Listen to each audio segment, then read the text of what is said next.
Sunday, 27 June 1976. Air France Flight 139 takes off from Tel Aviv for Paris via Athens. 188 passengers and 12 crew are on board. In Athens, another 58 passengers board the plane, including 4 terrorists. Shortly after leaving Athens, the hijackers take control of the cockpit. They redirect the flight to Benghazi, Libya for refueling, and then to Entebbe Airport in Uganda. Landing in the middle of the night, the plane full of hostages is met by 3 more terrorists and army troops supplied by Uganda's dictator, the infamous Idi Amin. The hostages are moved to the old, disused airport terminal, where they are kept under armed guard. Meanwhile, the hijackers issue their demands: $5 million ransom and the release of 53 pro-Palestinian militants being held around the world. Their deadline, 2 p.m. on Thursday, 1st of July. Monday, 28 June. Despite frantic diplomatic efforts from Israel, the US and even Egypt, the fate of the hostages is looking grim, and the world holds its breath. Tuesday, 29 June. In a clear echo of the Holocaust, all the Israeli and Jewish hostages are separated from the other passengers. The French captain and crew all choose to remain with the Israeli group in solidarity. Wednesday, 30 June. The hijackers release 47 hostages from the non-Israeli group, who immediately fly back to France, where they are interviewed by Mossad. Thursday, 1st of July, the hijackers' deadline. Israel, which has always refused to negotiate with terrorists, now agrees to begin negotiations. The hijackers extend the deadline to the 4th of July at noon, and they release another group of 101 non-Israeli hostages. 106 hostages are now huddled in the old Entebbe airport terminal. Their families are terrified, fearing for the lives of their loved ones. It is a dreadful time as the whole world watches the drama unfold hour by hour, and Jews around the world are very worried. From the moment news of the hijacking came in, the Israeli Defense Force had begun exploring a military option, but time was too short.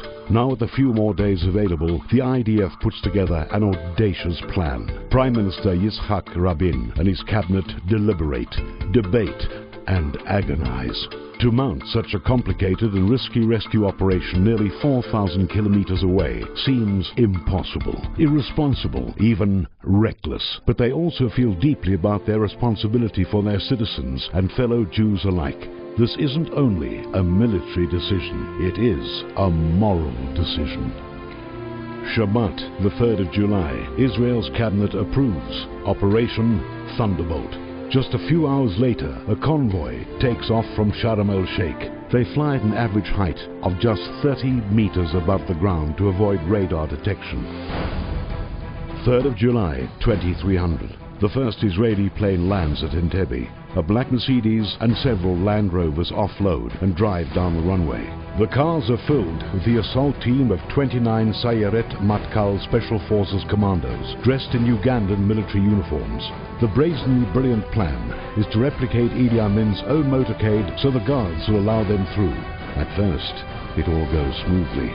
Then 2 sentries seem intent on stopping the motorcade. The Israelis open fire. Their cover is blown. The commandos race to the terminal building and burst through the doors, shouting to the hostages, "Get down!" The Israelis open fire, killing all the hijackers and armed guards.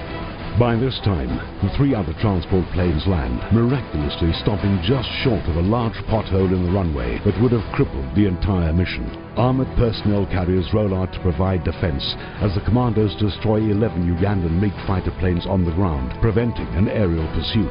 As the hostages leave the building and head for the planes, Ugandan troops open fire from the control tower, killing unit commander Yonatan Netanyahu, brother of current Israeli Prime Minister Benjamin Netanyahu. The Ugandans are quickly neutralized. Finally, with all the survivors safely aboard, the planes take off. The raid at Entebbe lasted in total 53 minutes. All the hijackers were killed along with a few dozen Ugandan soldiers. Half the Ugandan Air Force was destroyed. 102 hostages were rescued. 3 were tragically killed during the crossfire, and one 75-year-old Dora Bloch, who had been hospitalized, was brutally murdered by troops of Idi Amin. Sunday, 4th of July, 1976. As America celebrates its bicentennial, Israel celebrates another miraculous Jewish deliverance from death and danger. The entire world is amazed. It is the most stunning, daring, breathtaking hostage rescue in history. Jews around the world are filled with wonder, admiration, and pride. The Israeli commandos become national heroes, and Yoni Netanyahu becomes an icon, a heroic martyr for Israel's cause. Operation Thunderbolt, now officially renamed Operation Yonatan, becomes one of modern Israel's proudest moments and the stuff of legend. 3 Hollywood movies are produced to tell the incredible tale of how Israel succeeded against such overwhelming odds. But Operation Yonatan is more than just a celebration of Jewish intelligence and chutzpah. It is an inspirational testimony to the courage and determination of the IDF and to Israel's leaders who fulfilled the Jewish principle of Kol Yisrael, Arevim Ze Bazeh. All of Israel is responsible for one another. And as the triumphant soldiers themselves acknowledged, it is a tribute to the unmistakable hand of God in the historic, remarkable rescue at Entebbe.